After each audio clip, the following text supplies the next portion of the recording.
Hello, everyone. This is William Engels, one of the co-hosts of this new series, Documentary Doctors. Sabrina and I are launching this new podcast because we really wanted to talk about documentaries and share some of the better ones with the internet. The inaugural Maiden Voyage episode is a double feature. We'll be discussing both the Bibi files, which is an insider account of the Netanyahu administration in Israel, which features footage from police interviews as well as filmmaker interviews with people close to Benjamin Netanyahu and his family, and shows the network of corruption and bribery that has been running through Netanyahu's approach to personal politics since at least 2000, if not longer.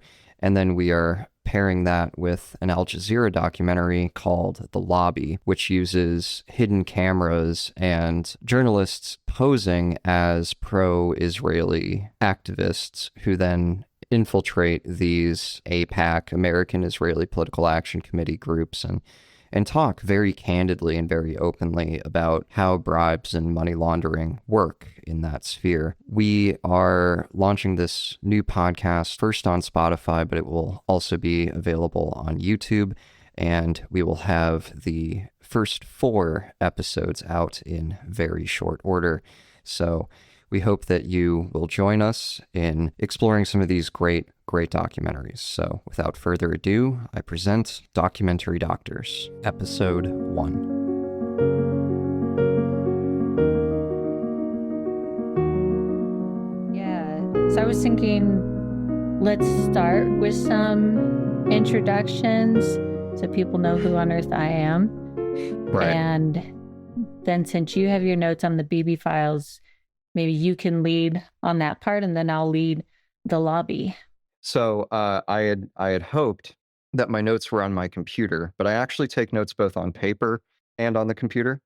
And I'm realizing the inefficiency of this system because it's in one of these 3 black notebooks that you see right here. And while you're talking, I'm going to be flipping through furious, unless it's on this clipboard, in which case I will also go through the clipboard. I am very put together and prepared. You But, need different colored notebooks. No, geez, then I'll forget what the colors mean, and then I'll stress about that. No, one stupid notebook. I should write the dates on the spines. Sticker labels. That's what I should do. It should just be dated. Just the April to June, whatever, right? I don't know. So tell us about these 2 documentaries, Sabrina, and tell us a little bit about who you are. Yes. So I'm Sabrina Jennings. I am, let's see, I'm an ordained minister in the United Church of Christ. I have a zine online and where I do personal reflections, social political commentary, and show some of my art. I do a mix of art, digital and real life art collage, and started as a branch off of my zine, a school where I've put together a curriculum, and I'm teaching on Israel, Palestine, and the United States, and getting ready for next month to start it up for the second time. It's a 6-week class where cover everything from what is genocide, Zionism, the history of the state of Israel and Palestine, the U.S. involvement, and a bunch of other fun stuff, and use different reflection practices as we go through it to engage folks and help in just taking all of that in, because it's a lot. When are you starting up the new class? Starts June 14th, and we'll June meet 14th. Weekly for 6 weeks. I heard that a certain someone wrote a resolution that was passed. Do you remember who I'm talking about? That would be me. That would be you. Yes. Oh, what did you do? What was that? So I recently, my the United Church of Christ Southwest Conference, which covers Arizona and New Mexico. We had our annual meeting, and I wrote up a resolution making a declaration against the genocide in Palestine. And I am brand new to this conference, so I had no idea really how it would go. But there was a lot of support for it, and it passed. And not only was it adopted by the conference, but they're going to sponsor it at the national church level, which meets this summer. And so I've connected this week with some folks with the national, right now it's called the Palestine Israel Network. They said they're in the process of renaming. But we've connected, and they're going to jump on board and help push it. So hopefully we can get it through the national church, which would be amazing. Because at that point, it's not just a statement of this is where we're at, but it would also go to our Washington branch, which does some advocacy and activism work on the priorities of the United Church of Christ. Fantastic. So. Well, congratulations on that. Yeah. And I think myself and many of the listeners are going to be enthused to know that there is still support and compassion for what's going on in Gaza from within the Christian church. I'm not a Christian myself. It's a secular show. But at the same time, I mean, the church groups undeniably represent a major front for advocacy and activism. And many of the most passionate people that I meet on this issue have a religious background, whether it's in Judaism or Islam or Christianity. I also know a number of Buddhist leaders who are opposed to the war because they're opposed to all wars in Buddhism most of the time. Sorry for, Burma and Myanmar and all of that. But regardless, so I found my notes on the Bibi files. So would you like to tell the audience what we're proposing to do for the next hour or two? So we're going to cover first the Bibi files documentary, and that was going to be its own episode. But when we recorded that, I was falling asleep, and you would be making a great point and saying some really good stuff, and then you'd stop talking, and I'd realize it was my turn to respond, and I couldn't remember what you had just said. So now listen, Your Honor / the audience, let's not forget that I had basically rescheduled the thing last minute, like 2 hours down the line. And it was past grandma's bedtime, and so really it was my fault. I take full responsibility, but here we are again. Yes. Yes, so we're going to cover the Bibi files for a second time, and will be leading that portion of the conversation, and then we're going to go into the Lobby USA, and I'll throw in some stuff from the Lobby UK because I accidentally watched that first. The British always do the shows first, right? Like The Office and stuff, right? This is the American remake. Yes. And that was a documentary series put out by Al Jazeera. And so we got a lot of fun stuff to cover. Now, the British series that went to air, I'm pretty sure without problem, right? But it was the American series that got banned from the airwaves, and we have to now watch it on Electronic Intifada and YouTube and stuff. I believe so. I think I might have gotten some of that information mixed up when I was trying to figure out what I was supposed to watch and wondering why it was about the UK. And yeah, no, you originally got the version looking at the British foreign policy, which has always been pro-Israel. The British have also played a very important role historically in destabilizing the Middle East and in backing militant fundamentalists and sectarians. Um, and the American version, however, is the version that got banned. The AJ producers were stopped by an injunction from Qatar, which is where Al Jazeera is located.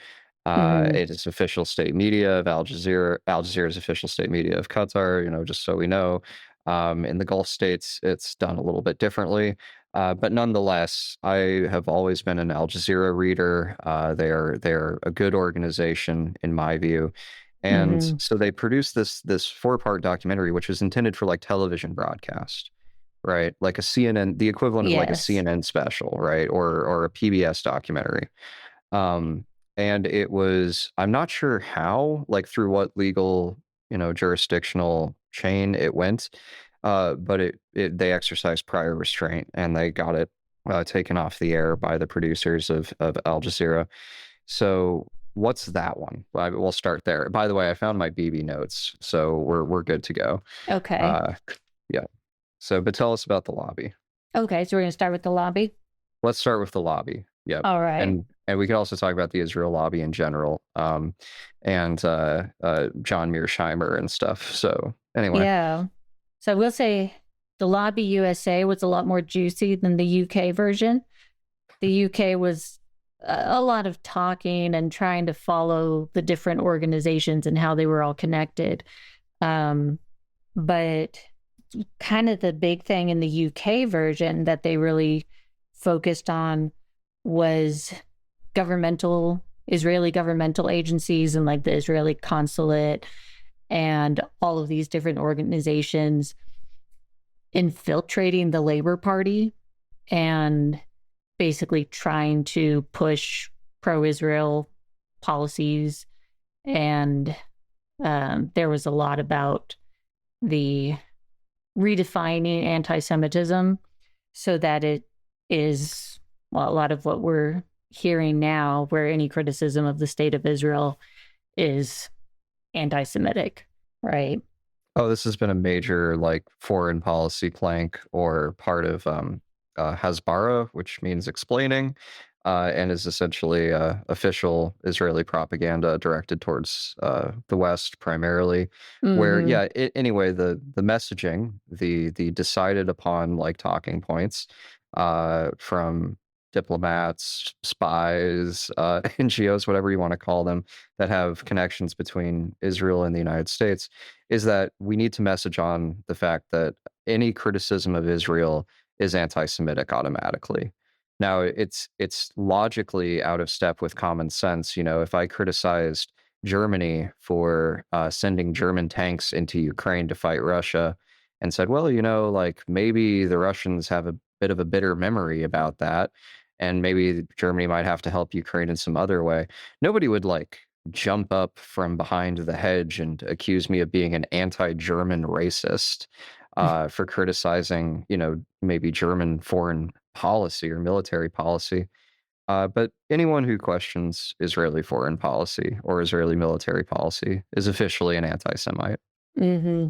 Yeah, and it does go back a long, long ways, like even to the roots of Zionism, and that was really created as sort of a intertwining push to intertwine Judaism as a faith and this nationalism, and that was one reason why some Jews were against the Zionist goals of creating a state from the beginning.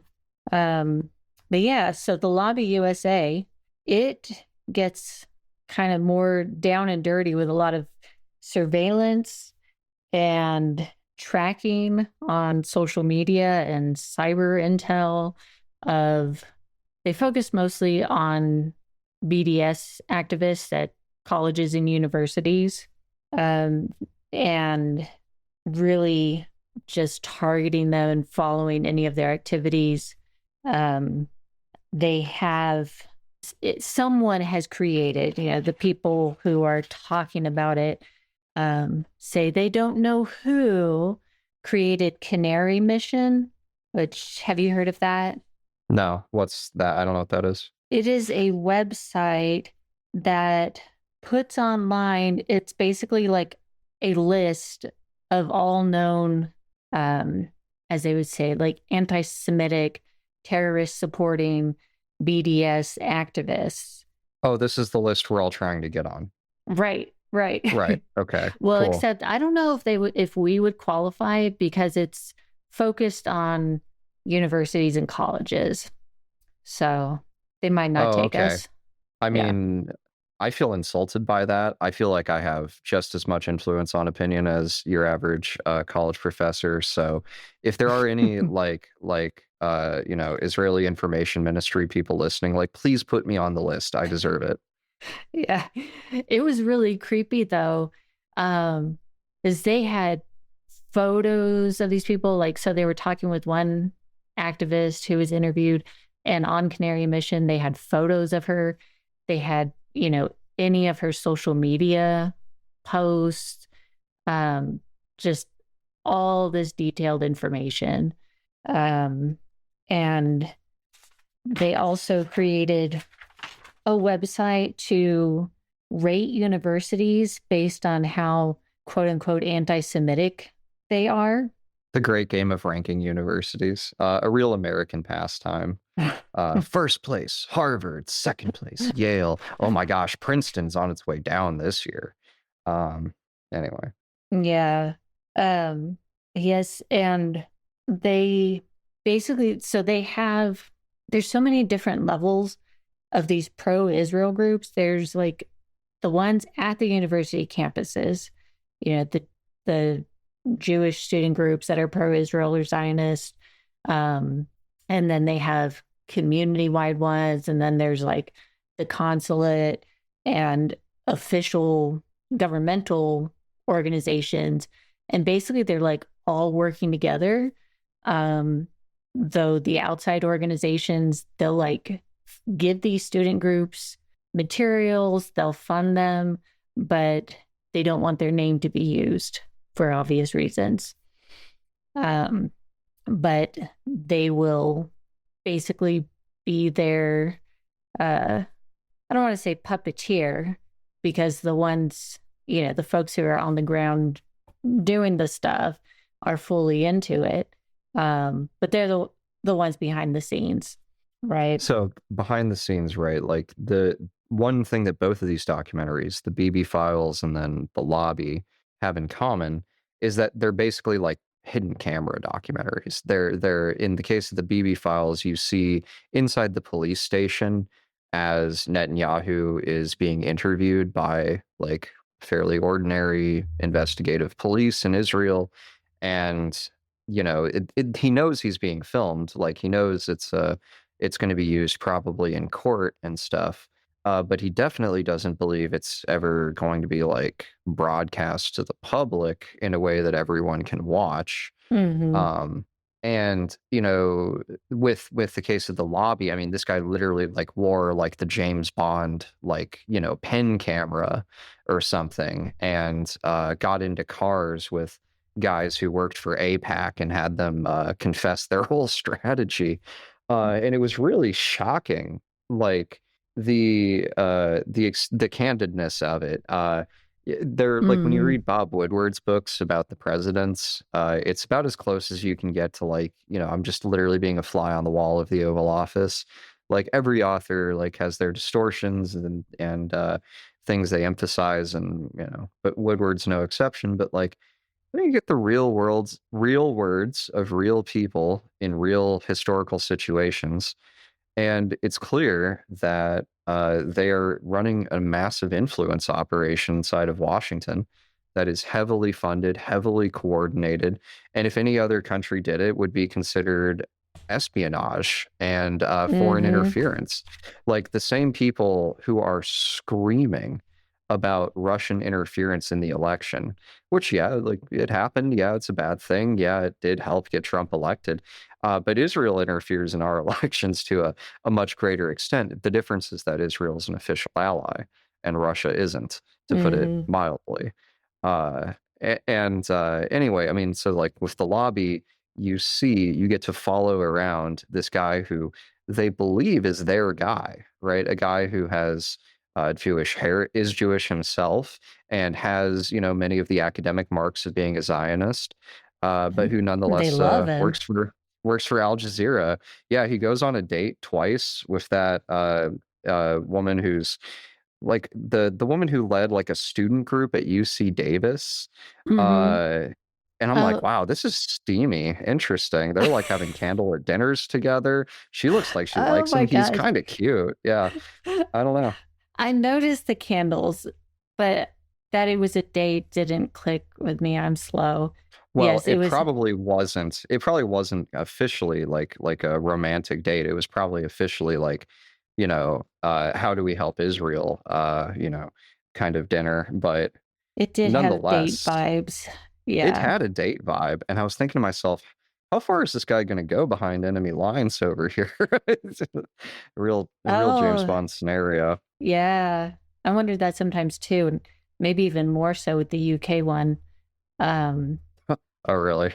yeah, because yeah, they thought he was fantastic, and they were like, "Oh, got to get you in with this person, and like I'll tell them how great you are, but don't mention my name because I'm just giving your name as a a suggestion. It's not an official recommendation or anything." Um, and yeah, it was ridiculous. Um, well, what you were saying about just the candidness, it was really interesting because it reminds me of when I was doing community organizing and we'd meet with elected officials, both the county level and the state level. We met with some folks, and you realize how small things are, and also how big the system is and interconnected. But by how small things are, I mean, like you see how this single person is influenced by this random person. And, it could be a small group that writes up some proposed policy and gives it to a politician who will then carry it forward. Um, and I don't know. I guess you just see the human interactions that aren't all official business, right? Um, and so seeing them talk about what they're doing, and you wonder if because they realize what they're doing is not fully legitimate because they don't want it to be known, and they'll clearly state like this needs to be kept under wraps.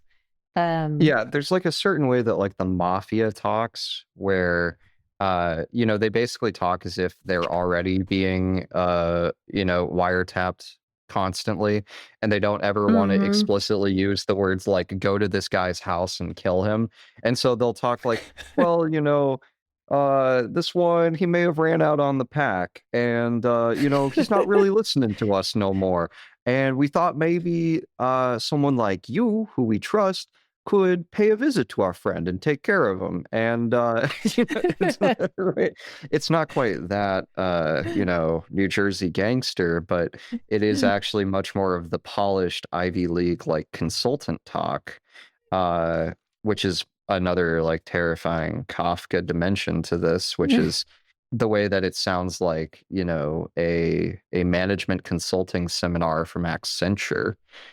And nonetheless, I really was quite interested in the documentary. I didn't have time to finish the last three parts, which would have put me at the 2 hour mark of watching a documentary about the Israeli lobby in the United States. But the extent to which like he gets in a car with a guy who eventually tells him like there are people that I know that write $500 million checks. And you're like, what? And you're like, yeah, there's not a lot of them, but there's about 200 families that give 90% of our funding, and they do it every single year like clockwork. And we know what they want. They know what we do. and they trust us to do it. Then there's jackasses who give us a $10,000 check and they call me 3 times a week, and I want to kill them. Like at that part, I genuinely started laughing.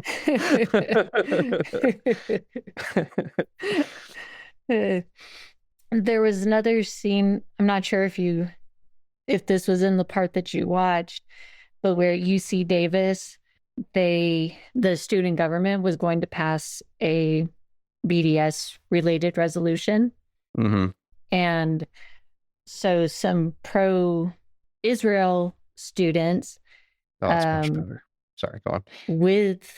with outside support, went in and they like had their Israeli flags, and one woman, she made this big speech about how anti-Semitic the campus is, and it's so hard to be a Jew on campus. And is this the Davis thing where she was like planning the walkout? Yes. And so then she finishes up and she's like, now if you're with me, we're gonna walk out. And so they walk out, and of course somebody in their team has been recording the whole thing. And so even though the resolution, I believe it passed, right? The resolution passed, but yeah, like unanimously. Yeah, like so so it was a win for them, for the BDS activist, but the pro-Israel folks, they were able to take the video and just manipulate the heck out of it and rewrite the whole story and say that they were forced to leave the meeting. And, so they showed the clip of them walking out and not give any of the context that they had planned to walk out. And so they just completely stole the spotlight of that moment and changed the discussion conversation around it. Okay. I like your mobster voice. Oh, yeah, I watch a lot of The Sopranos, and I've seen a lot of crime films recently. I've seen Casino recently with Joe Pesci. I've seen it just in the past, Goodfellas multiple times, both of the Godfathers, of course. Then most of the Guy Ritchie like crime films, including The Gentleman, which is one of my favorites. And then like I've seen a lot of crime movies. I have to admit I have a bit of a taste for it. And it mostly just because of the humor. I find it really funny.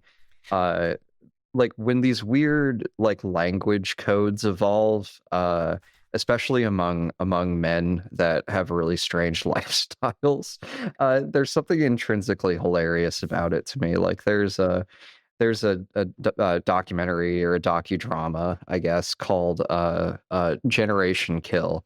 And it's about a Rolling Stone reporter who embeds with the Marine Recon Unit that goes into Iraq in 2003. And, war is never funny, but the way these Marines talk to each other is honestly hilarious. The way that like 19 to 25-year-old Marines, driving a tank through Baghdad, like the way, like the jokes that those guys come up with, oh my gosh, are really amazing. I have to admit. I recently saw Jojo Rabbit. Have you seen that? No, I want to. It's been on the list for a while. It was really good. Yeah. So the kid, yeah, obviously Hitler's not funny, but in Jojo Rabbit, it's about this kid who's a Hitler youth and his imaginary friend is Hitler. And oh yeah. It's hilarious. Yeah. And I mean, one thing that was darkly funny about watching the Bibi files, watching this documentary, is just these cuts that they would intersperse, because the documentary filmmakers had essentially 3 sources of footage. They had, most importantly, the police footage from inside the police headquarters, which is often, quite strange to watch because they do very few edits. like as documentarians, they really like they use the footage almost exactly as is. And so it can be a bit slow and a bit weird to watch. So that, but and then at other moments you're like, well, this is what I would be watching. For instance, if I was a juror in one of Netanyahu's several pending trials, Mm-hmm. trials that will be pending probably until the end of time, or whatever, because there is one of the most important takeaways from the Bibi files, a documentary which was nominated at the Oscars for Best Documentary, uh, and which I what who won Best Documentary? Was it No Other Land, or was it? Oh, I think it might have been No Other Land. I don't watch the Oscars, but Oh, I don't watch them. I like the lists. I just go to the website. I get the list of oh, nominees, and that gives me pretty solid starting points because I'm very lazy when it comes to researching films. Unless somebody comes up to me and like presses it into my hands, I generally don't follow up on it. So I trust lists and I trust ratings to a certain extent.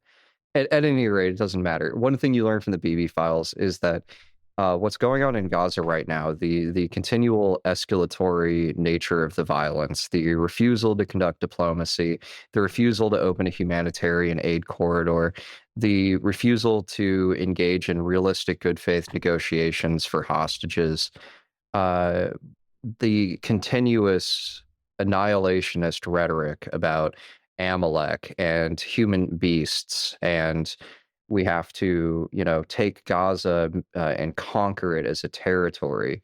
The naming of the military operation Gideon's Chariots, which, if you know the Old Testament, is another reference to total annihilation of a people that, whatever.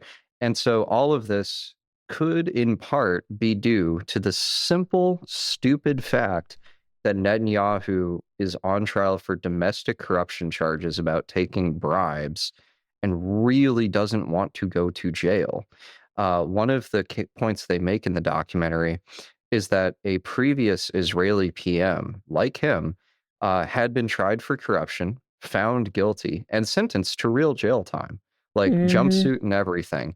And so Netanyahu really understood that if the trial didn't go in his favor, and it's clear beyond a shadow of a doubt if you watch the documentary that he's guilty. I mean, straight of taking bribes. I mean, it's the least of it. Yeah. But the one thing of the bribes is so meticulously documented in this because they meet the people who gave him the bribes. They're like, "Did you Mm-hmm. give him, 20 boxes of Cuban Cohiba cigars?" And they're like, "Yeah, yeah, I did. I did because I thought I had to." And he and his crazy Lady Macbeth wife would banish us from our social group in politics if we didn't basically pay them tribute every year. And also, like, I really needed this tax loophole to go away. And I knew his Mm-hmm. wife liked, 28 Krug champagne or whatever. So I got her a tremendous quantity of it. And he's like, I'm not proud of this, but I did it. I have the receipts. You can talk to the housekeepers and the servants that they have. They all saw this, they all know it. And then they meet, this is the best moment of the documentary. They meet uh, Sarah Netanyahu, his wife. They meet her personal assistant, the woman that had like basically lived with them for like over a decade. And they start interviewing her, and she says something like, it's a paraphrase, but she goes, I have been the assistant to the Netanyahus for almost 10 years now. And that is why I have always known that one day the police would come looking for me. Yeah. uh, And I was like, wow. She's like, yeah, I knew eventually one day I'd be talking to people like you about the many crimes these people were involved in. I was there. I made them happen. I sent the text messages. I kept court for these guys. I'm wondering if I'll go to prison actually, but yeah. uh, Yeah, that was wow. interesting. Uh, their house staff that went on the record talking about what they saw. Yeah, they were very Yeah. adamant about like, yep, they're corrupt, 100%. Um, But Bibi didn't know about all the champagne and the jewelry and all that other stuff. He's too busy protecting the country. Oh yeah, yeah, absolutely. I mean, he I think the exact phrase that he used when he was getting asked standard investigation questions by the detective, like I really got to emphasize, like it's not like they convened a special tribunal or they like, got some, congressional review, Knesset review committee going. It was really just like he's with cops, they're in an office, they have paperwork, they have questions they have to ask him. Uh, it's very like procedural stuff. And he is so angry, and his wife is basically out of control. The wife Oh, responds to every individual question with screaming and hysterics, and accusing her interrogators of being, this, that, the other. Um, she was awful. Oh my gosh. a very scary, out of control person. And I literally in my little black notebook that I keep notes in, I just wrote Lady Macbeth like over and over. Uh, and right underneath that, this is a quote from one of the Benjamin Netanyahu's like childhood friend, because his best friend comes on this documentary, a guy who had known him since the age of like 11, and he goes, "Listen, I will always be Bibi's friend. I knew him as a kid. We have a lot of memories going back, but he changed. He really changed. And the reason why he changed is, quote, he believed what his wife had told him for years, that you're the one, that only you can protect Israel, right?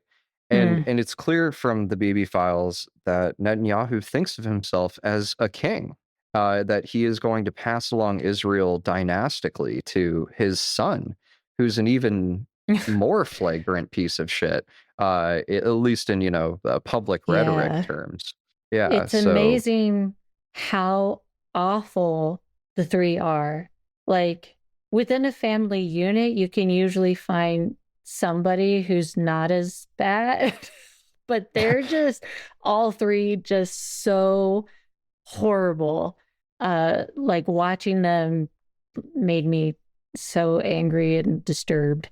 Uh, yeah, I remember having a couple of moments where I felt like almost physical sickness.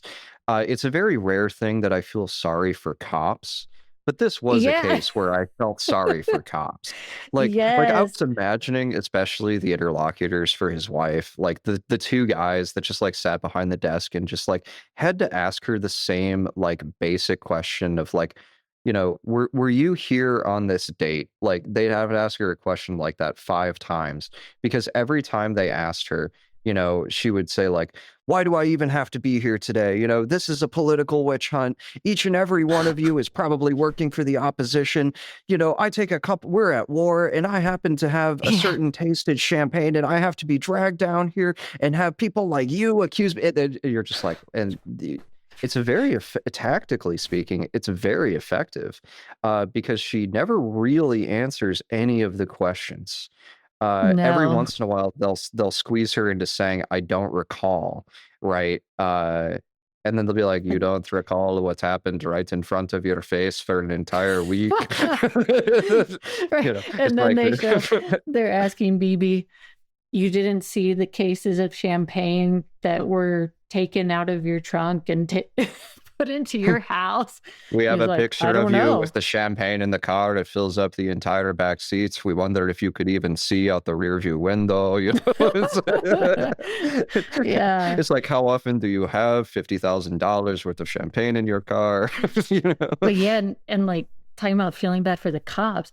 I mean, then also when their son was being interrogated and he Oh went off fuck. and was like He's like, calling them the SS and oh oh yeah, you gotta have balls to call someone who's Jewish an SS officer.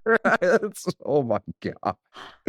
I and really like, again, just for doing their jobs, just for asking the questions they gotta ask. Uh and anyway, yeah, do you think US cops, I guess this is a broad generalization, but I don't know. I don't know if I can imagine U.S. law enforcement interrogating the Trumps like that. I mean, the FBI, right, and many like, sheriffs in the South believed in like, beating confessions out of people, but it's always a question of like how you treat people relative to their status, right? Like you don't prosecute Richard Nixon the way that you prosecute a guy that, you know, spit on a sidewalk or something in the South in the 50s, and now you're going to throw him in prison for 30 years. And, Mm-hmm. now that guy's going to work on a chain gang until he's 68 years old. Um, so the question of like, would the FBI or whoever investigate Trump? Well, the FBI had an opportunity to investigate Trump. They've investigated Yeah. him many, many, many times. And each time, like magic, the case seems to go nowhere. You're just like, oh, wow. Yeah. And it is because the all legal stuff in the United States happens within a window of power. You can only take legal cases so far before you just start to hit certain brick walls. And we see that with the Supreme Court. We see that with the lack of prosecution against Trump for many, many crimes relating to sexual assault, business fraud, the continuous, chain of accusations from Jeffrey Epstein victims, the continuous chain of accusations from old employees, people that he never paid. It literally just like a guy who has done basically every crime and has never once experienced consequences.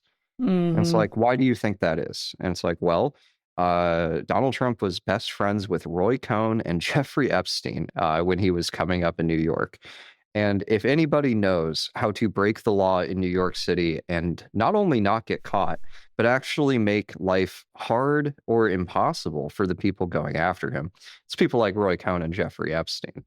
And so you get these characters where the defiance of all norms, the defiance of all morals, the defiance of all laws becomes a thrill and a pursuit in itself. And I believe Netanyahu is one of these people, a guy who has Mm-hmm. has been breaking the law in so many ways and for so long that he has embraced lawlessness as a virtue, as a sign of like, well, I know I'm a good person. I know that I want to protect Israel. And if I do something, it can't be in Israel's worst interest. Yeah. Yeah. And like it was so striking when watching the Bibi files how the things that the Netanyahu said are the exact same things we hear Trump say. You know, this is a witch hunt and I'm just looking out for the best of the country and like have sacrificed so much of my life and this is a personal attack against me. And then the I don't remember, I don't remember, maybe, I'm not sure. All of that. Uh just the same things.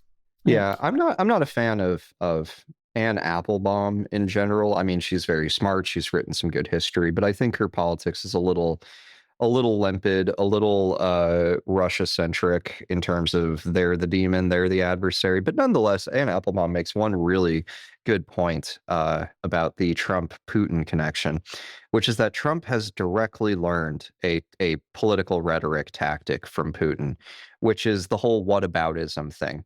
So, like, if you watch interviews with Putin where he talks to like CNN or Western news outlets or whatever, you know, they'll ask him about treatment of prisoners of war in Chechnya.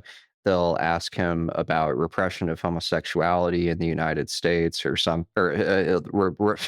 repression of homosexuality in Russia. And he'll always come back at them with like, look, you come here, you accuse me of being repressive, but I mean, what about the United States? I mean, are black people free in the United States? I mean, look at all the things you're teaching in these schools in the South, and the United States destroyed Iraq, and suddenly, I have to talk about what I'm doing in Chechnya. I mean, it's not like the United States has much of a standing to make these accusations. And Trump has, completely mastered this, where they'll be like, look, dude, like, You took bribes. And he'll be like, you think the Clintons don't take bribes?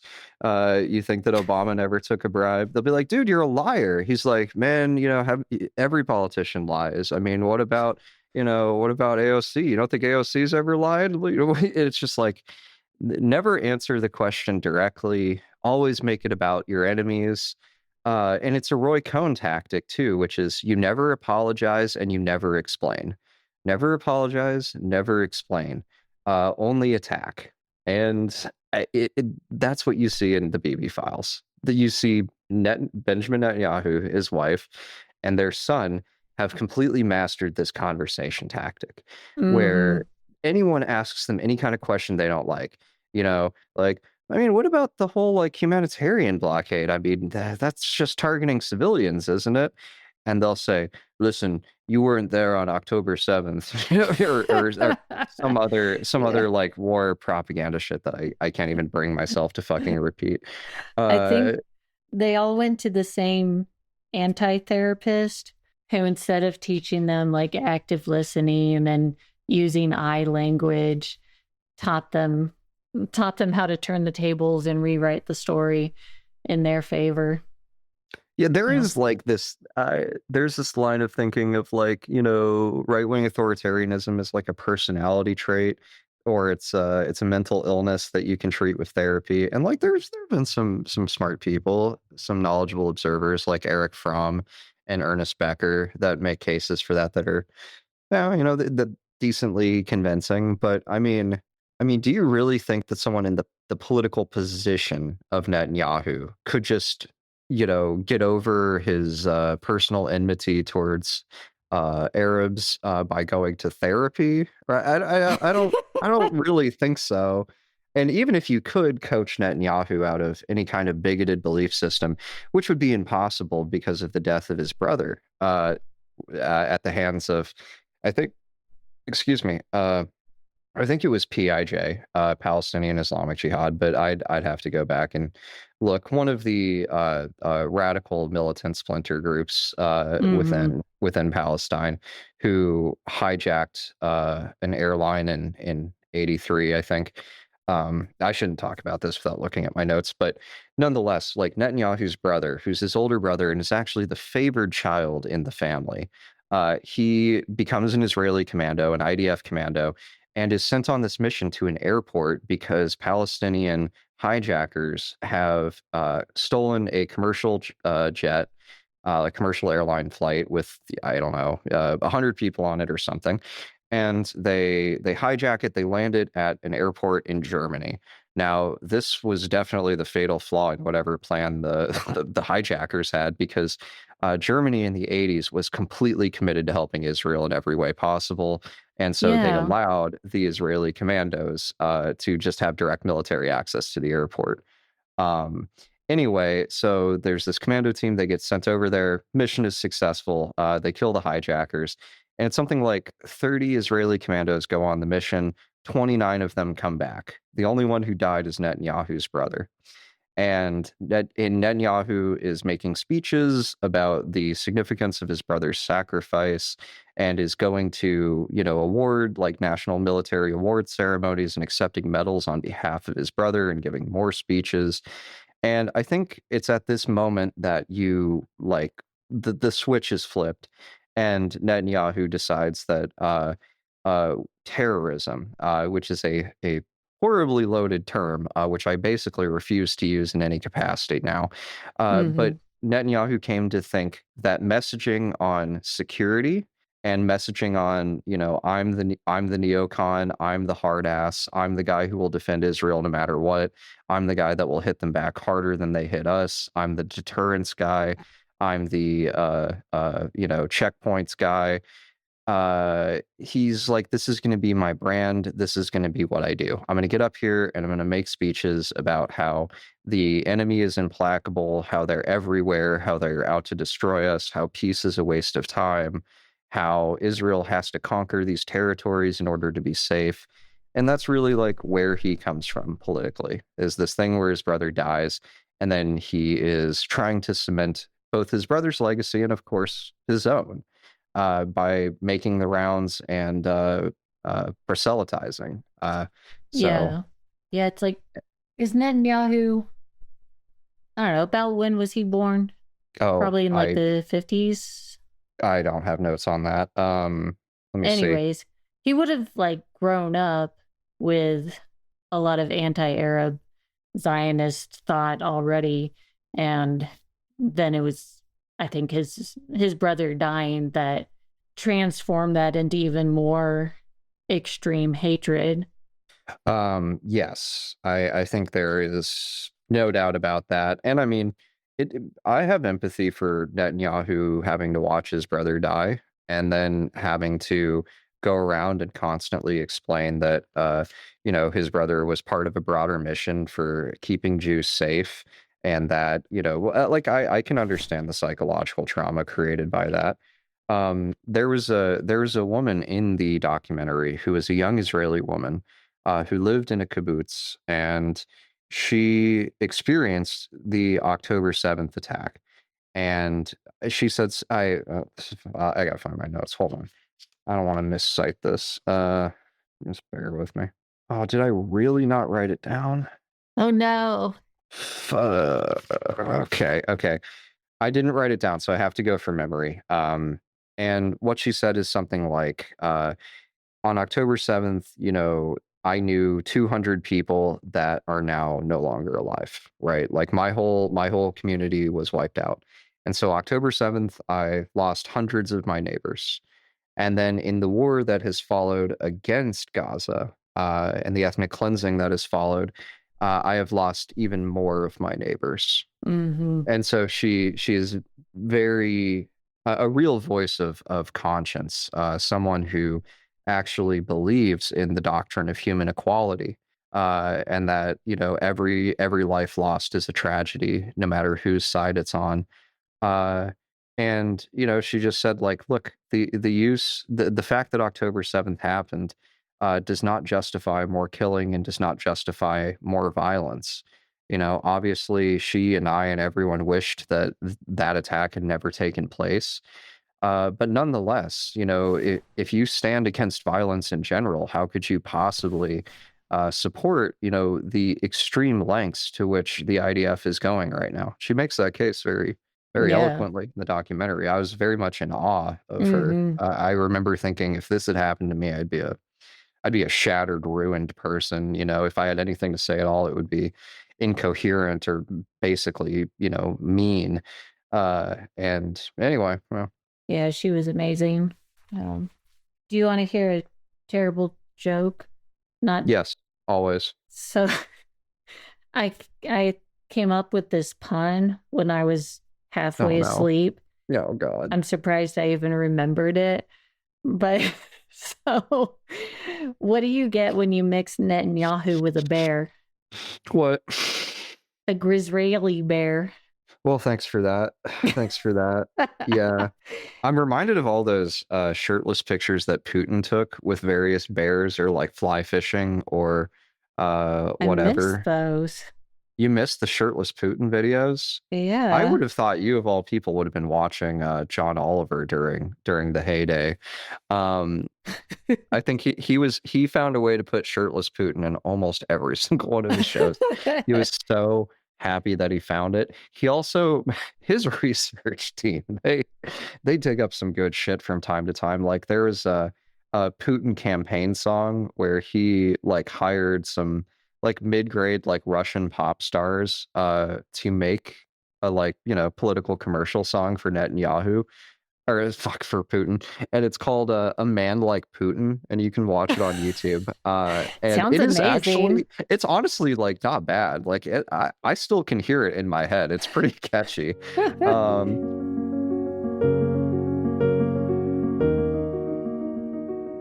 by the Yes. way, one of the craziest and most disturbing things you can watch are some of the like songs with the Israeli school children singing about destroying Gaza. Oh my Uh, gosh.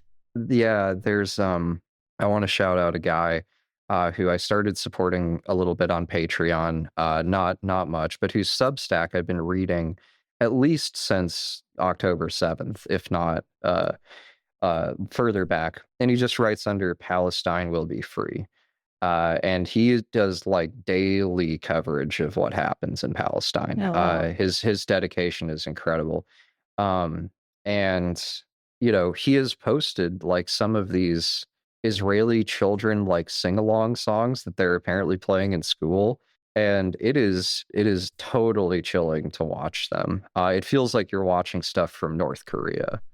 It has that Wow. same like there are moments where cultures like like the American South in the 50s would be a good example of this, or apartheid South Africa, where like you get these cultures that just break away so fully from international norms that they start not even knowing what sounds crazy to the outside world, because they're living in such a like reality distortion gravity field that they can make this stuff, put it on the internet, and really think that it's going to make them look good. Like IDF troops putting videos where they sort through women's underwear in bombed out Yeah. houses that they have evacuated the families at gunpoint. And like putting this stuff on social media as if it makes them funny, or makes them brave, or makes them I literally I don't even know what I'm supposed to think of that. Right. Like what on earth were they thinking when they, not only when they did it, but when they then post it? Um, Well, you have I to figure can't. they're not like posting for the entire world. Like when I release a podcast, or when I, say something on Blue Sky, I'm like, yeah, sure, it'll be in the broader stream of the world, but mostly I'm making this for like, my kind of people that listen to my kind of stuff. It's mostly going to go to a community of people that are already somewhat, aligned ideologically. And I'm sure like the IDF guys are posting that on, Snapchat or Instagram or whatever. And the idea that other people that are like in the next battalion over are going to go, oh, look what those guys are doing. That's crazy. See, over here, we just run over, buildings with armored bulldozers, and we don't get to have fun like that. It's just one bulldoze building after another. They're all in the I Heart the IDF Facebook group. Is that a Yeah. real group? Uh, I wouldn't be surprised, but no, I just made that up. Okay, okay. I mean, there's certainly a number of groups where that's the invisible subtext. But Yeah. anyway, um, yeah, Was no, I mean, go on. Sorry. Oh, just was there more you wanted to say about the Bibi files? I had some more stuff I was wanted to touch on with the lobby. I mean, I've hit like the first 20% in my notes Oh my gosh. about the Netanyahu or the Bibi files. I had a real adult milestone the other day. You have to remember, I'm 28, and I'm the only part of the only downwardly mobile generation in recently American history. So I like buying a couch from a store is a big thing for me. So I bought my first couch, and I'm sitting on Nice. it. Yeah, yep. Yay. I went into a furniture store. I bought not quite the cheapest sofa they had, but yeah, pretty much the second cheapest. And I couldn't be prouder of myself. I got it delivered and everything. I Congratulations. I couldn't. I was at work when they delivered it, so my girlfriend agreed to be at my place, and I was like, "Listen, baby, just point and tell the nice men where to drop it." And I think she enjoyed that very much. So, Hey, well, you um, have this is what you have to look forward to is finally, after Locke and I have been together for 22 years, we got a real bed frame just this past year. I We mean, what had did you have before? To be clear, just like the that little metal box spring frame thing that you can get at the mattress store. That's just like a couple metal bars on wheels. Right, right. Like the thing they sell you that is like the cheapest thing that isn't throwing your mattress on the floor. Basically, yes, yes. Yeah, right. Is that a headboard behind you? It's a real headboard. It looks enormous. It looks fucking huge. Oh, Is it covering like the entire wall? no, it's just the gray, this part. Okay. All right. Yeah. We don't have to talk about interior design. You probably see over my head, I have command hooks where I keep that's my car keys, my wallet, and then the hook underneath, that's where I put my earbuds when they're not charging. Although this one I'm starting to rethink. So I have probably 30 command hooks hanging somewhere in my apartment. They're amazing. I bought these magnetic fridge hooks from AliExpress. I bought a 10 pack. I'm gonna buy like 100 of them. Like my fridge is gonna be like a medieval armory of all the different like cooking like spatulas and tongs and stuff. I love having my own apartment. I went to a store the other day called Wild Birds Unlimited, and they specialize in selling bird feeders and stuff. Uh-huh. So it's an entire store full of like bird houses and various hummingbird feeders and so forth. And so this guy got me to spend $27 on a hummingbird feeder that I could have gotten for $6 at the grocery store. But I supported local business. I supported the weird bird people. And Hey. now I have a hummingbird feeder in my backyard. And every once in a while, I will see a hummingbird actually use it. Uh, so See, supported local business and made a local hummingbird happy. Yes. And they're also not because of me, just in general, there are deer in my backyard. So like every once in a while there will be a deer that's like right there. The other day at work, I work in an elementary school. Um, they have like a very nice playground, but beyond the playground is basically just a like not quite a nature preserve, but a very green open space. And wild turkeys will just wander through like between the monkey bars and stuff. And there's a protocol in place where if there's any kind of animal, whether it's a deer or a raccoon or a turkey, they can't go onto the playground until it's gone. And they explained this to me and looked at me like, well, man, you're the adult, make it go away. And I'm like, oh shit. So I had to go not quite chase. I mean, I had to walk towards some turkeys. And then, I got about 10 feet away and they fucked off. And the kids were like, yay! And then they like ran to the playground. They started cheering, Yeah. Will, And then, Will. Although they probably don't even know your name. They just no, call they you do. sir, sir. No, no, no. They all know my name. I go Oh, by good. Mr. Will. No, I'm the cool teacher. Okay. I do Oh, first name. I do first name. Kids need to shoot. think of adults as just older equals. That's all we're doing here. Um, so The kids never anyway. remembered my name. They just called me Miss. Miss, Miss, Miss. Oh, well, I've been working there now for like a month straight and, yeah, I'm also a bit of a cartoon character in the classroom and I think that makes me memorable in the minds of children. There's this Ralph Waldo Emerson quote, where he says something like, you can tell if someone has lived their life well because at the end of it, they are esteemed by the learned, beloved by the community, and are cheered for by enthusiastic kids. So it's something like that. That's a total paraphrase, and someone should find the real version. But it basically comes down to like, if old guys respect you, if the people in your community, admire you or love you or whatever, and if little kids are thrilled to see you, then you've done okay. You're a decent person. So every once in a while, a kid is happy to see me, and it makes me happy. That's basically all I'm trying to say. Um, They can be sweet. Anyway, back to Jewish terrorism. So Yeah. Bezalel Smotrich, who Oh, is, yeah, I believe, oh, yeah, him. oh, him. Yeah. So Bezalel Smotrich is right now, although he did quit during one of the ceasefire negotiations before being rehired. Him and the defense minister, Itamar Ben-Gvir, are something of a dyad. They are sort of like the ideological equivalent of like Dick Cheney and Donald Rumsfeld. And they represent the extreme far right of Israeli politics and foreign policy. They are both annexationists.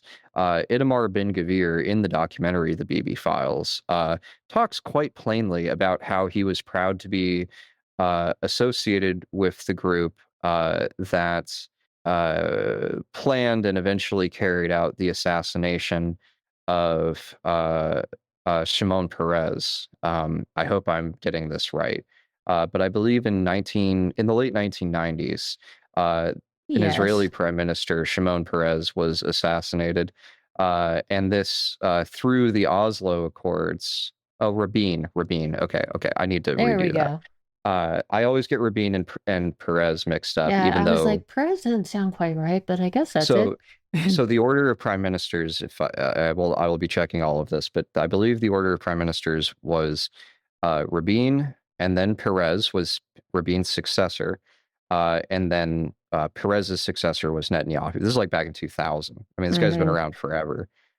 And the Oslo, there's a documentary called Shattered Dreams of Peace, which is like a frontline PBS documentary, which talks about the Oslo Accords and goes in depth about how under Perez and Rabin, the Oslo Accords had a chance. There was a real idea that there would have to be a political settlement, a two-state settlement, and then Netanyahu came in and crashed the whole thing. Hmm. And that's basically the summary of the documentary. At any rate, Itamar Ben-Gvir, the defense minister, confessed to being involved in the assassination attempts by the Likud, the far-right party in Israel, against Itzhak Rabin. And he does this like on local news. Like this, they're using like Yeah. archival recordings of like the equivalent of like Israeli television. So it's not like this was not like a secret camera recording or anything. He comes right out in public and says like, I have the hood ornament from the guy's Cadillac. Like I was close enough to touch him. And Itamar Ben-Gvir, let me make sure I'm getting this right. Was passed over for the ordinarily mandatory IDF draft. He was passed over for compulsory military service because he was condemned in court for terrorism. The head of Shin Bet, which is the Mossad within the Mossad, like the high level intelligence and counterintelligence group. The head of Shin Bet uh, points to the arrest in August 2005 of Bezalel Smotrich and calls him a Jewish terrorist. I Hmm. mean, imagine if the head of the CIA looked at, an American politician was like, now that guy's out of control. That guy is going to go way too hard against the opposition. And that's what you have. So both of these guys, they're far right guys. One is the finance minister, the other is the war minister, defense minister.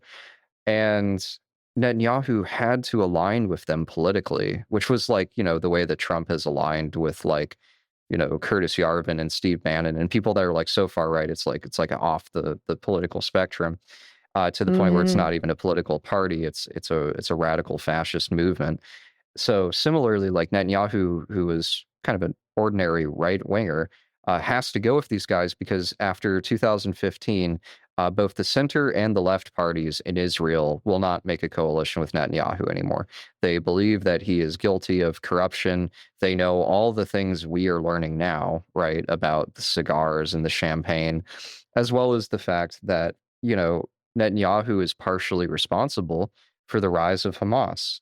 Part of the strategy that Netanyahu employed in order to maintain the tension, maintain the conflict and the military violence in Gaza and the West Bank was to funnel money and political support to the radicals within the Palestinian movement. And so that means making sure that the Palestinian Authority, as opposed to Hamas, descends in power while Hamas rises. And so Netanyahu requested $35 million in cash to be laundered to Hamas through Qatar, literal suitcases full of money. And the Qatari intelligence people were very smart because when they got this request, they came back at him and they said, "You are going to have to put this on paper. You are going to have to sign on the dotted line That was because so we good. know in the future you are going to lie about funding Hamas, and we are not going to be made out to be assholes." And so the Qatari intelligence agency has the receipts for $1 billion in money that flowed to Hamas at Netanyahu's discretion. And this is why I remember reading some of the reactions from Israeli leftists to October 7th, where they said, I mean, because this has happened, Netanyahu is surely finished. I mean, he's a dead man walking. The Israelis who understand history and foreign policy know that Hamas would not exist without Netanyahu, and that October 7th was, at least in part, like similar to 9/11, the result of direct blowback from foreign policy measures that were strongly condemned at the time, both by the world and by the left within Israel. Hmm. Uh, Another thing that's amazing about the Bibi files is it shows footage of the scale of protest in Israel, right? Because it's one thing Yeah. for like us, like I live in Oregon, you live in Arizona, like we're talking about a country on the other side of the world. And it's like there's a humongous and important movement within Israel to unseat Netanyahu. And it's there for a number of reasons, because of the war, because of the hostages, because of the corruption. And it is massive. I mean, when you see footage of it, it is actually jaw-dropping. It was They're incredible. they have bonfires in the streets. There's police are suppressing them with water cannons. It is full on civil disobedience, like we pretend is going to happen here. And it's amazing to watch in certain ways. Yeah. I loved the person in the Netanyahu mask and jail jumpsuit, prison. Very terrifying costume. Yeah, Yeah. very Yeah, scary, that scary mask was costume. scary. But yeah, that was really interesting to see. Um, Both heartening that they were out and protesting Netanyahu, but also disheartening because of the myopic scope that it was focused on, like the corruption. And now, protests are mostly focused on the hostages and Netanyahu not making a deal to Turn get the off the hostages fridge. home, and completely ignoring the genocide that's taking place. So I kind of felt like, yay, go. And also like, come on, guys, that's as far as you can see? Well, there's a direct parallel to like the United States in the 60s, right? Like there Yeah. was a huge anti-war movement in the 60s, which, hippies, great, flower power, love it. Yes, yes, let's end the Vietnam War. But the most common, thing that they were, going for was, well, it's the Americans that are dying in the Vietnam War. That's the tragedy. I mean, we're getting the caskets covered in flags back. And it's like, yeah, that is certainly a terrible, bad thing. And what's happening to American, military personnel in Vietnam is a terrible, bad thing that should not be happening. But about 60 or 70,000 Americans are listed as casualties in the Vietnam War, and there's 3 to 4 million people that are dead, not casualties, deaths, right? In Southeast Asia as a result of that military aggression. And so it Mm. would be a far more principled stand to be against the war, because the war is leading to the deaths of millions of civilians, than it would be to, oppose the war, because it means some high costs to civilians in your own country who, right, anyway, I think we understand. So similarly, there's the same myopia in Israel, and it's typical. It really is typical of movements all over the world. It's always about me. The number of people who are genuinely in solidarity with the most affected is very low. And is constantly driven into the margins and outside of the mainstream, and made to sound like Hmm. cranks and like lunatics and loony lefties. And it's like, Yeah. just for asking the basics, the anti-war movement is shuffled off as radical, or defeatist, or not true Americans, or loving Hamas, loving the enemy, loving terrorism, right? uh Anti-Semitic. yeah, I can't, in Don't this forget case, that one. anti-Semitic, right. Yeah. Yeah. What did you learn from the lobby? I mean, what did you like? We all have an idea, we all have a vague notion that, Israel has some influence on US foreign policy, that money flows in large quantities to Israel from the US Treasury, I think in the number they used in the documentary was $36 billion. Certainly it's in the ballpark. Huge amounts of US money in the forms of weapons transfers, aka military aid, or like direct just cash, what's called development aid, i.e. cash. Um, very little of it is earmarked for specific things because they want maximum latitude with how they can spend the money. And one thing I saw from the lobby is like specific mechanisms of bribery, where it's like, okay, if you want to bribe someone in Washington, this is how you do it, right? You throw a party, and at that party, there's a maximum donation of $3,000 per person. And so you really have a guy who wants to give $500,000 himself. And so he throws this party where he gives the 30 people at it, $3,000 each. Then they donate it officially on their own half to, this congressperson for their campaign fund. And they literally give him the money in certain cases in the form of like, okay, this is a direct example from the documentary. Like, here's an envelope. In this envelope are 20 credit cards. You can swipe each one of these credit cards for $1,000, and stuff like that. And it's untraceable, and you don't have to report it to anyone. You can use it on, you can go down to the Tiffany store and buy your mistress a diamond, like right now, and it's amazing. That's one way of putting it. Yeah. And there was a guy who basically said just very clearly, he was like, this is money laundering. This is illegal. They asked like an expert regulator, like, would you consider this money laundering? He goes, yeah, duh, obviously. Yeah. Yeah. And then they do all this other stuff that costs money and is partly giving gifts to political officials and also promoting pro-Israel agenda. Well, as is giving the money. But for example, like they would give Congress members these free trips to Israel and, be this awesome vacation. And at the same time, they would take them on this Intellicopter where they'd fly them over the land of Israel. And so they could see how great it was and all of the, technology and buildings and improvements. And they've made giving trips to Congress members illegal, but AIPAC created this loophole so that it's okay if it's for education coming from a nonprofit.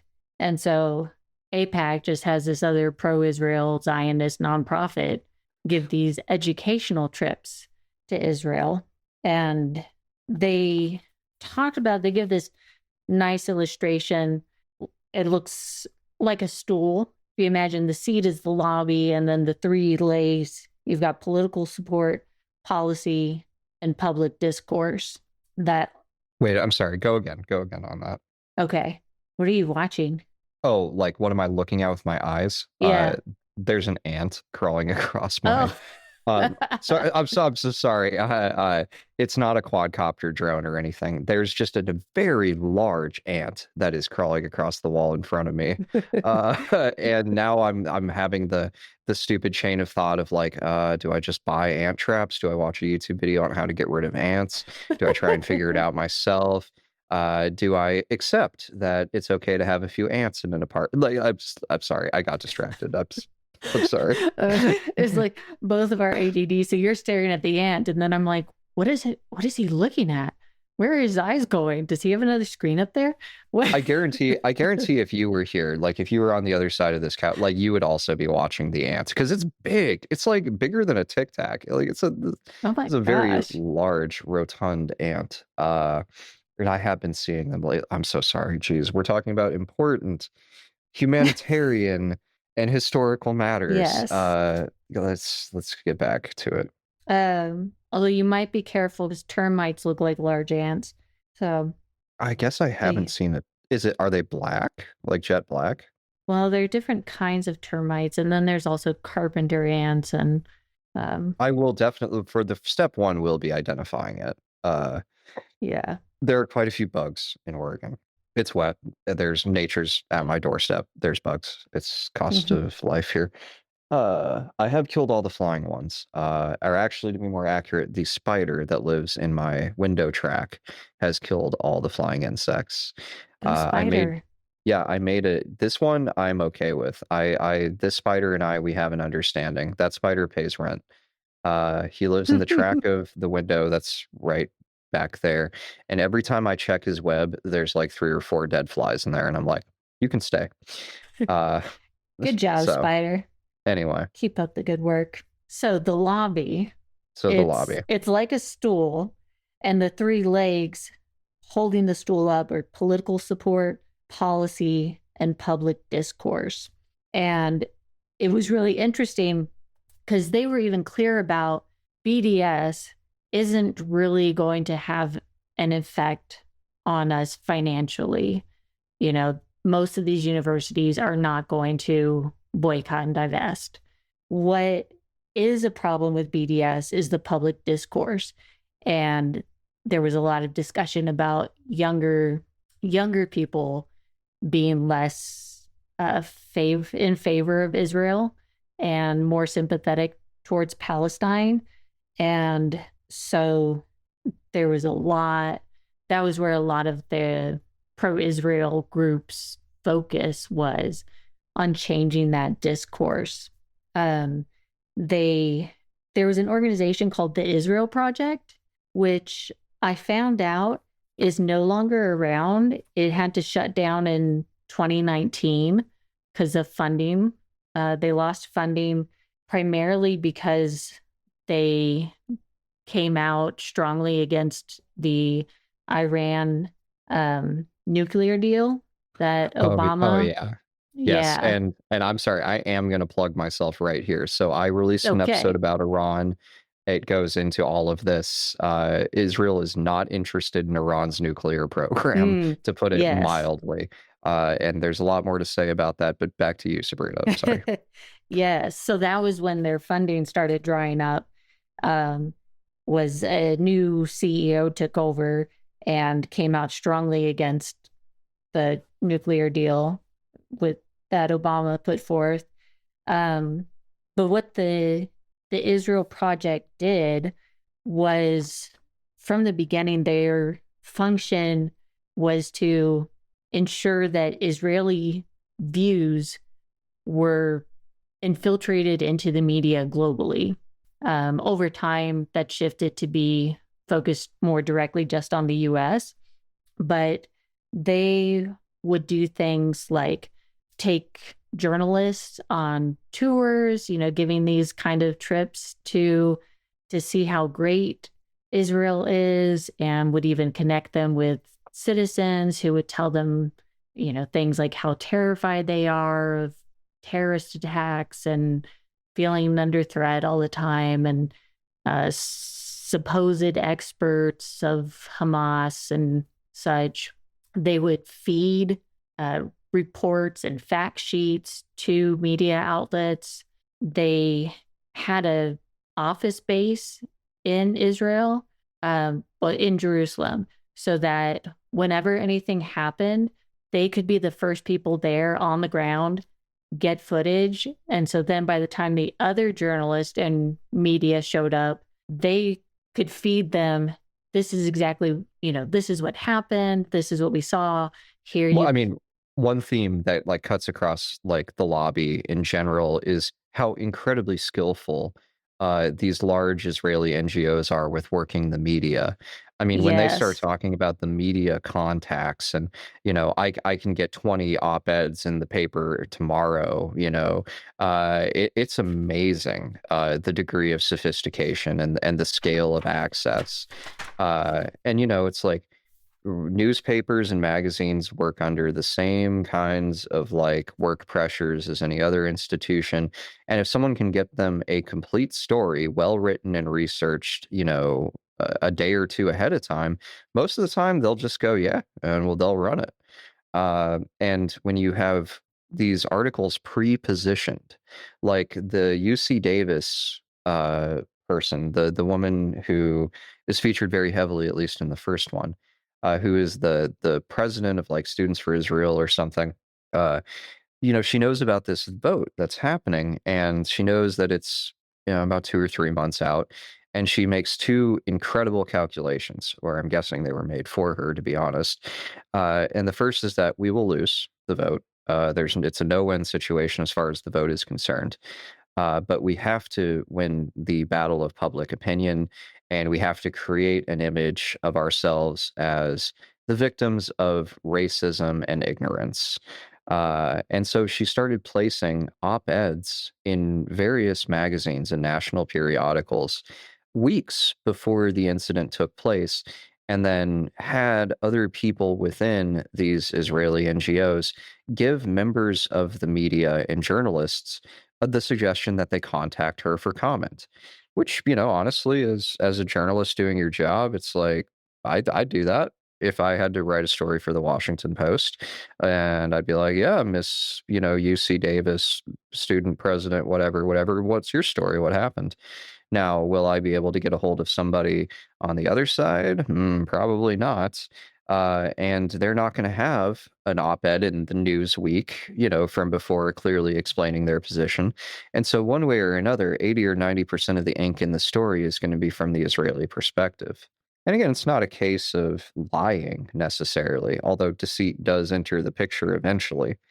But just in terms of working the media, I mean, these guys are geniuses. You got to hand it to them. They know what they Yeah. are doing. Yeah. Yeah, it's a very refined strategy.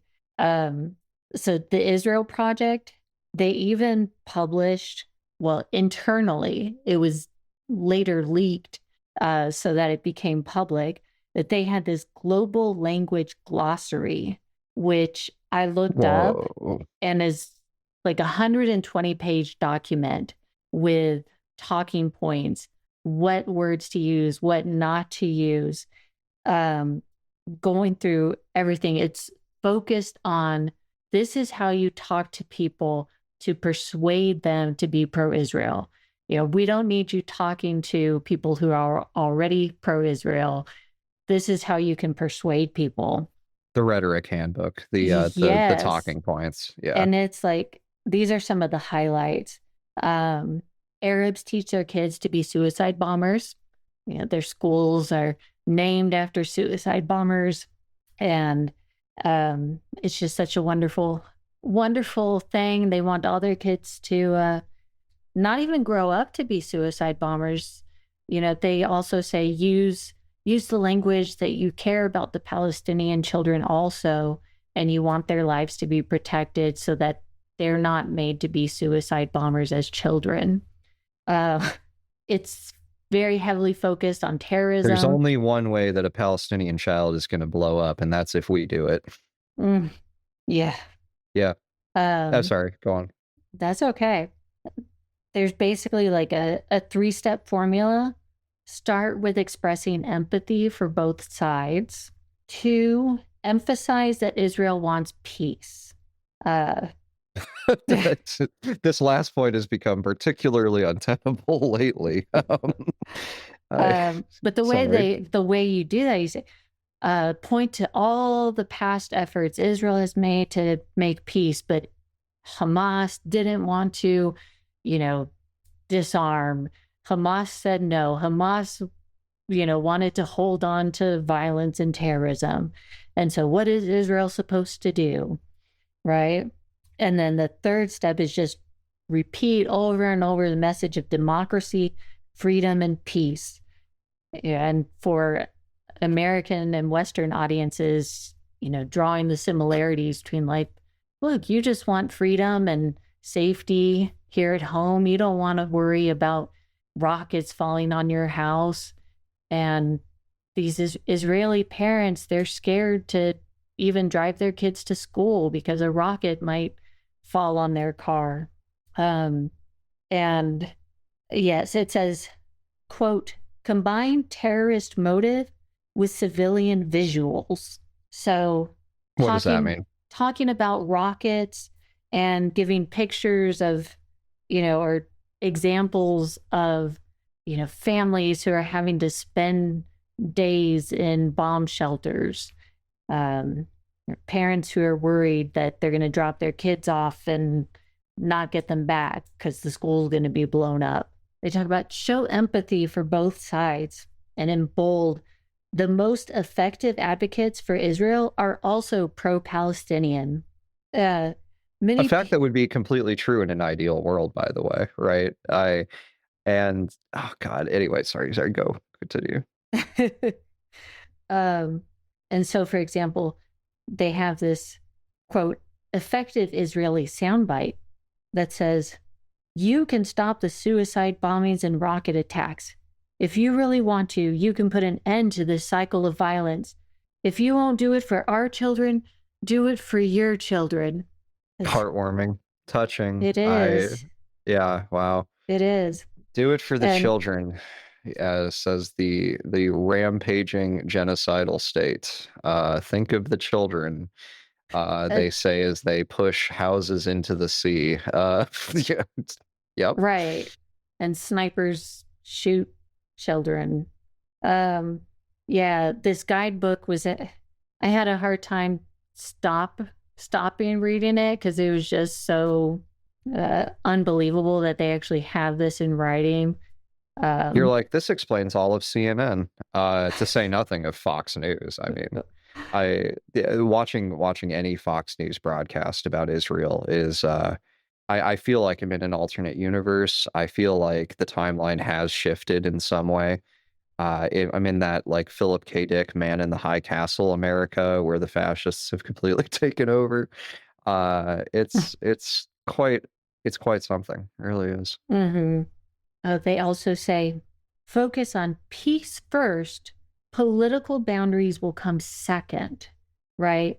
So majority of Americans, at least at this time, I guess, we're focused on the two-state solution, although you still hear that a lot. You know, people like, let's go back to the two-state solution, right? Like that's going to be the solution to all of it.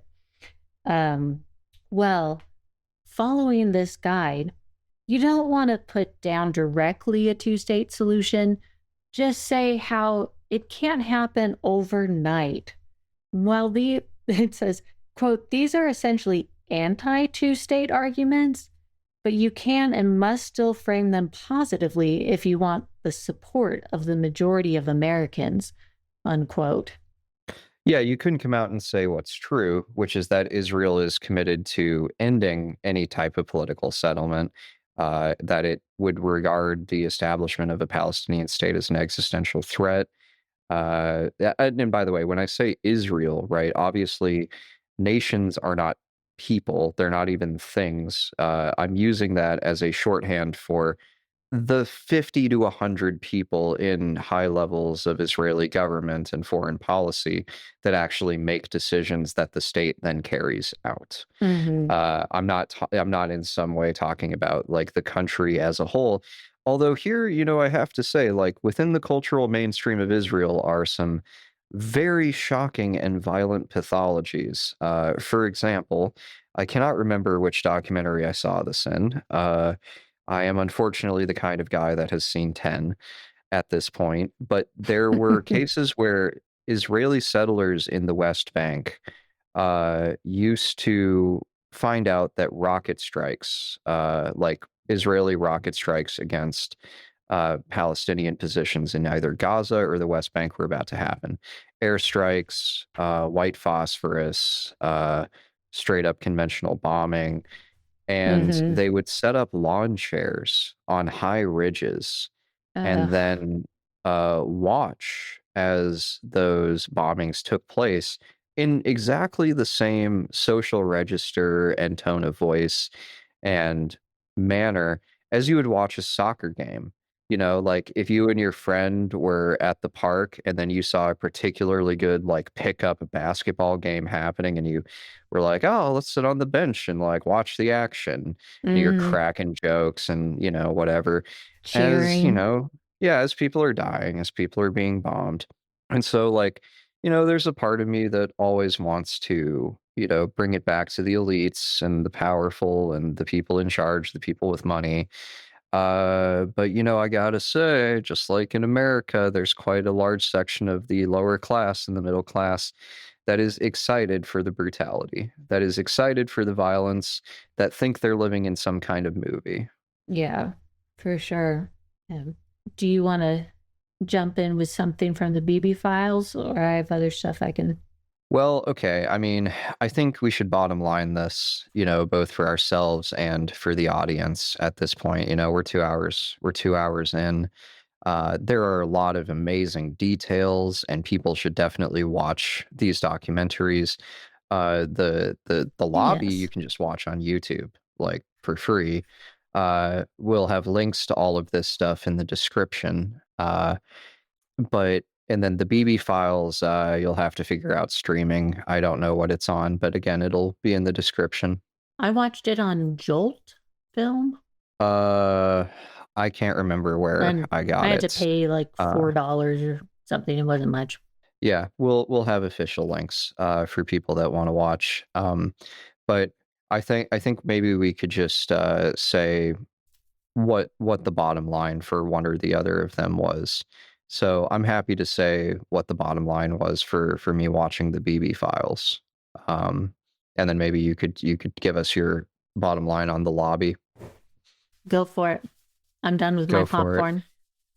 Uh, I actually have this is my one indulgence is I have little milk chocolate chips. So like that you would put in like a chocolate chip cookie. There's a brand. I know I'm selling something on a podcast. There's a brand called Guitard, Oh yeah. Guytt.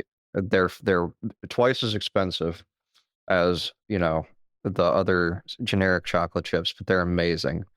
Uh, Blanc always yeah, says you get what you pay for. life's too short for cheap chocolate, guys. Enter code Will at checkout for 15% off at the Guitard store. No, no, yeah. Life really is too short for cheap chocolate, though. At any rate, when you watch the BB files, you are a little bit anxious or a little bit bored because you know that while this corruption scandal, which really intrinsically isn't the biggest deal politically, like I really don't actually personally care whether BB took literally 20 boxes of cigars as a bribe from some Israeli financial or tech, richy rich. It's not like the end of the world to me. And it is to a certain extent, yeah, standard practice in politics. Um, but when you realize that the lengths that Netanyahu will go to cover up that it happened, the Mm. threats, the bullying, the denial, the bad behavior, and then ultimately the thesis advanced by the documentary, the real reason that it matters, especially for people outside of Israel like you and me, is that there is, like there is with American presidents or even French presidents during moments of crisis, an attempt to distract the public from the lapse in leadership with a war, with the fact that when a president or a prime minister of any country declares war, there is a guaranteed immediate upsurge in approval ratings. George W. Bush, who was polling in the 40% and even high 30% in the first year of his presidency, as soon as 9/11 happens, his rating shoots to an all-time high in American political history. It's like Mm. 94% or something, practically overnight. Once he makes a few speeches, does a couple State of the Unions, while the war is still in its heady neoconservative like planning phase, and while the country's wounds are still very raw, Bush's George W. Bush is someone who has like simultaneously been the most popular president and the least popular president. The most popular president during the time when he was talking about what he was going to do to Iraq and Afghanistan, and the least popular president when all of that stuff actually happened and had real effects. And Netanyahu is kind of in the same boat where he was going downhill politically because all of the investigations, all of the corruption, all of the scandals, the bad press, and then October 7th happens, and people on the left in Israel said, "Oh well, Netanyahu's finished, the public will realize that he's responsible. But no, the public in Israel did what the public normally does, which is they rally behind the flag in a moment of crisis, and they say, we're going to overlook the cigars and we're going to overlook the champagne. But then when the war keeps escalating, when the violence spirals out of control, when the International Criminal Court creates arrest warrants for Netanyahu, Smotrich, and Ben Gvir, when Israel loses all standing in the international community and UN vote after UN vote condemning the violence happens, when the American public, which for its entire history has been pro-Israel, like above 50%, uh, for the first time ever, now has negative approval ratings. I mean, Israel's approval as a state conducting foreign policy among American, pollsters and so forth, all the distortions that involves, we've crossed a certain point where now the majority of people in the majority of polls disapprove of Israel in general as a state, as a foreign policy engine in terms of what they're doing to Palestinians. And it's like, as absurd as it is, Netanyahu's hedonistic lifestyle, his love of houses and cars and fine jewelry for his wife and luxury vacations, the desire to have this hedonistic lifestyle and to justify it and to hold on to it and to cover it up and prevent himself from ever having to face justice, ever having to be prosecuted, has led directly to a genocide. And of course, what also leads to the genocide is all of the structural factors in the conflict, the ethnic tension, and the history in the region, to a much greater extent than Netanyahu and his shitty personality. But nonetheless, Netanyahu and his shitty personality have actually tumbled one of the prime dominoes in the ethnic cleansing that's going on in Gaza right now. And it's a fact that I think deserves to be known. That's my bottom line on the Bibi files. Sounds good. I'm trying to put together my bottom line. That's a very corporate phrase, the bottom line, right? You see, capitalism is everywhere. Let me circle back to you on that. Let's table this discussion. We'll do a deep dive on that at the next rendezvous. Come on, Sabrina, let's drill down into these action items. Yeah. So I guess one of the big things that I'm taking away and that really got out of the lobby, both the UK version and USA version, is to be aware of how the story is being framed. And I think for people like you and me, you and me, you and I, you and me. I'm not the grammar Gestapo. It's fine. Okay.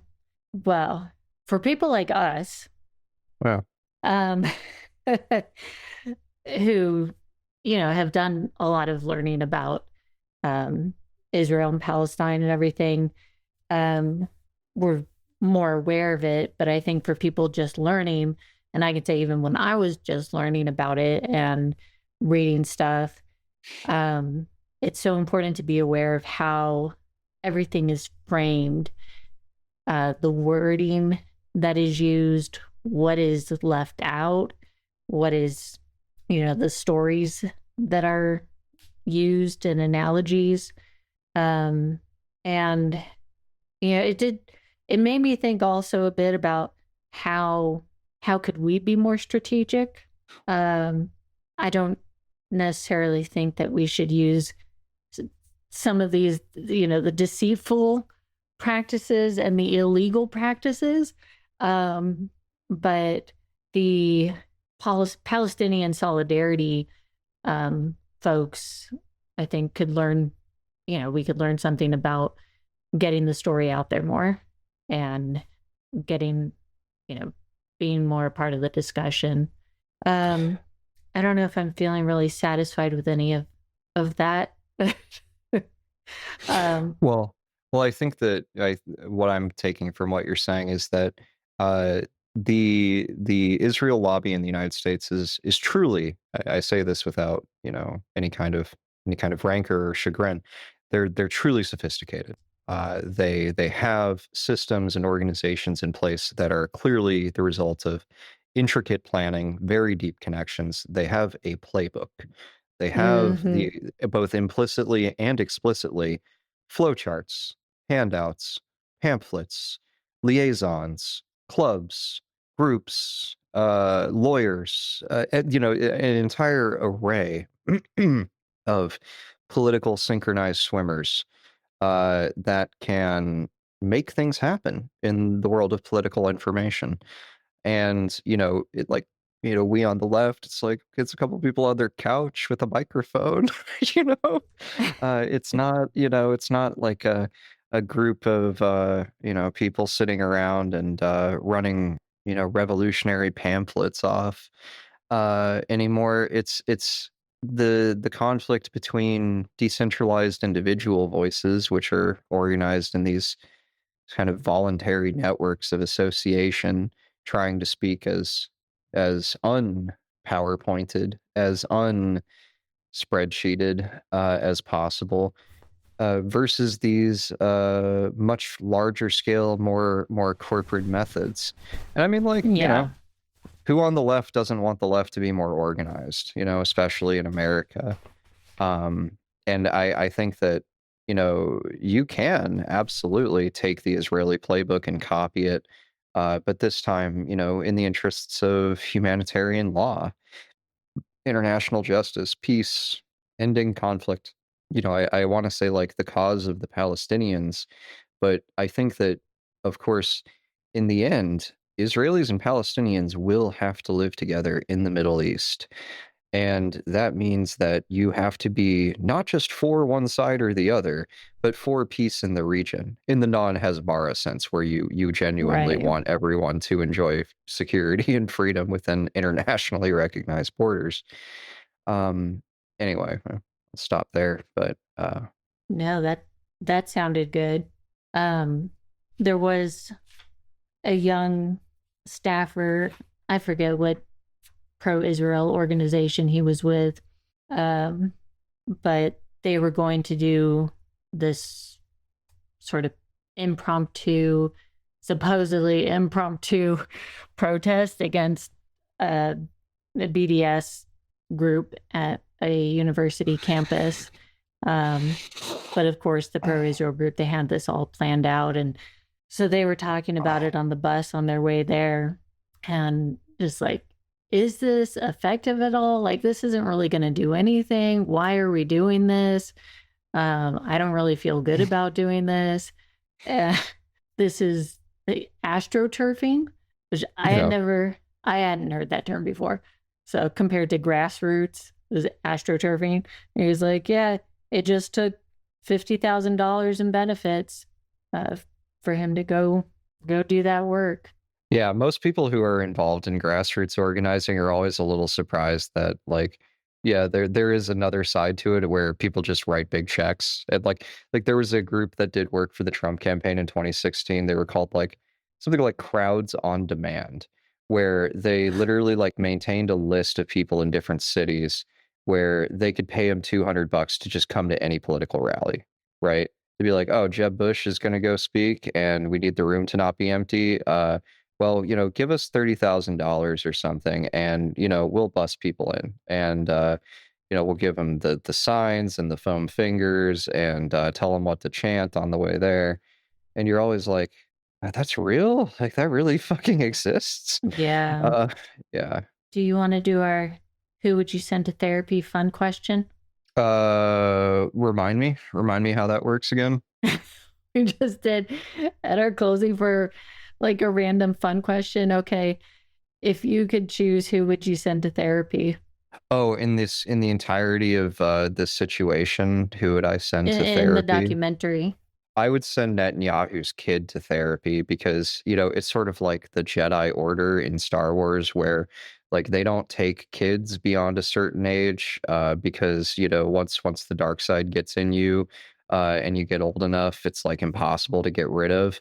And then there's going to be people listening to this that have somehow not seen Star Wars. So guys, in Star Wars, Anakin Skywalker, who becomes Darth Vader, he is pulled into the Jedi Order way older than the other kids after he has already seen a lot of trauma and bad shit.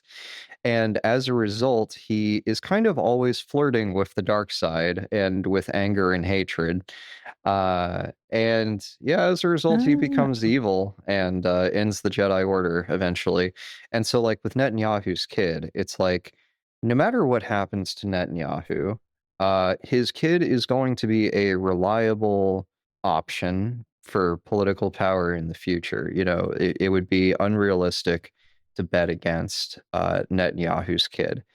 And so I think that based on the rhetoric, it reminded me very strongly of like Andrew Tate style, like manosphere messaging about like, you know, men have to be tough and uncompromising and assert dominance and all of this. Mm. It seemed very much cut from that cloth.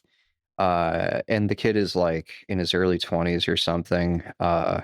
And you know, I don't believe Netanyahu or his wife can be psychologically altered. You know, old dogs, new tricks, and I think the best thing for them would be to face justice and, if found guilty, go to prison. And then, after serving time in prison, you know, if they're ever let out, which for crimes of this scale, it's like, would you let someone out who could potentially direct a mass slaughter and was not showing any signs of reformed thought or behavior?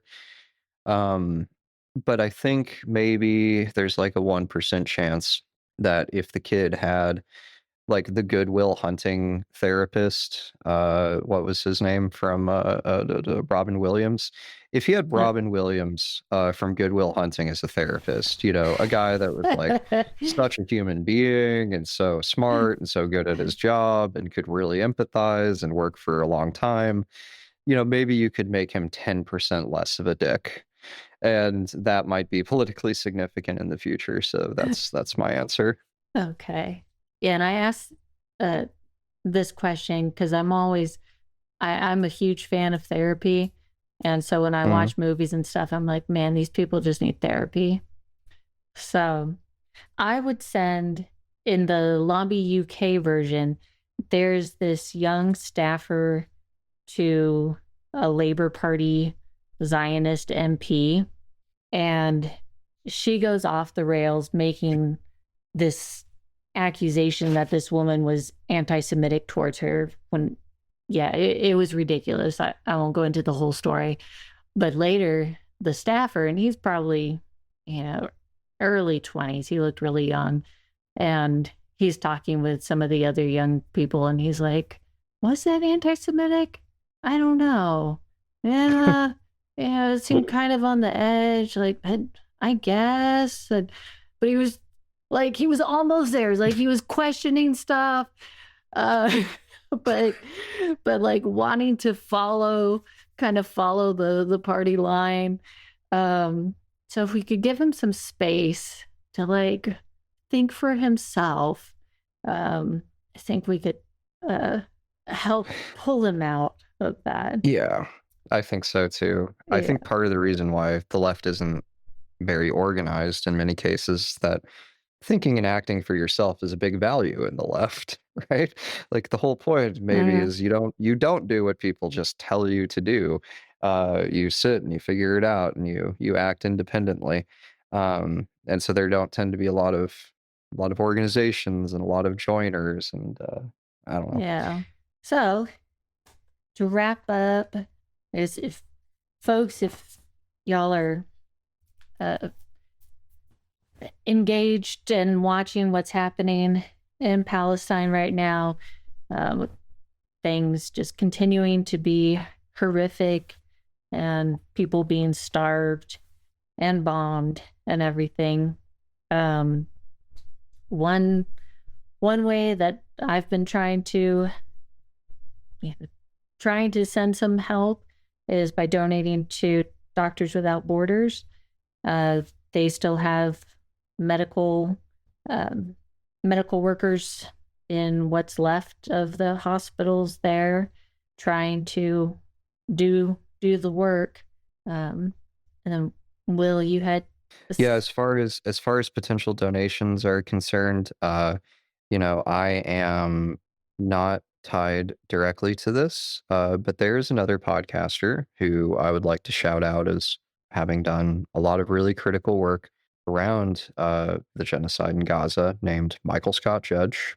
And I will link his podcast, which is called Death is Just Around the Corner.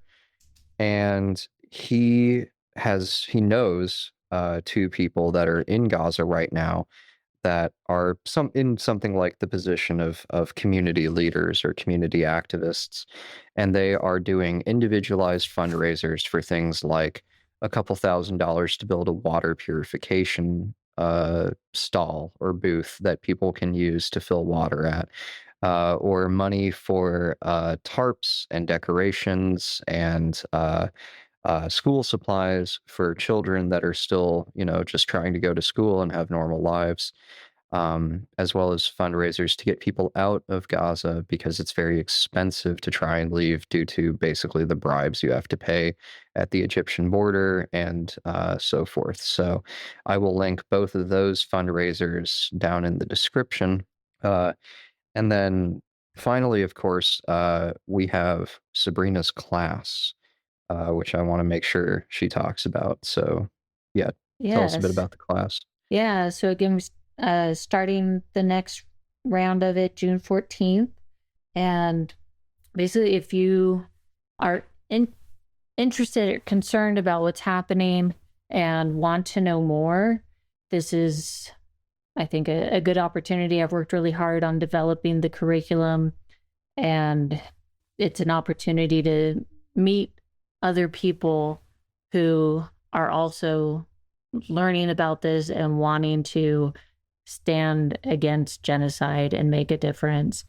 And we look for, it's education and learning, as well as finding ways to then take that knowledge and put it into action, and working through as well the emotional piece, which I think is a big piece that can be hard to deal with and make people just want to turn away and not look at what's happening, because it's so horrific.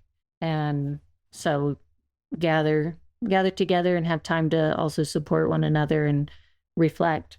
It does, I ask for a donation, but if you're not able to, then that's fine.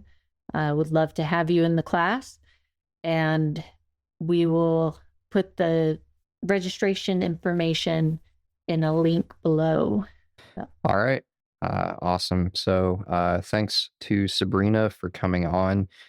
We are going to be having Sabrina on again to talk more documentaries in the future, because I watch way too many documentaries, and we've wanted to, feature documentaries on this channel for a while. So stay tuned for future episodes. But otherwise, that's it. Thanks, Sabrina. Thank you.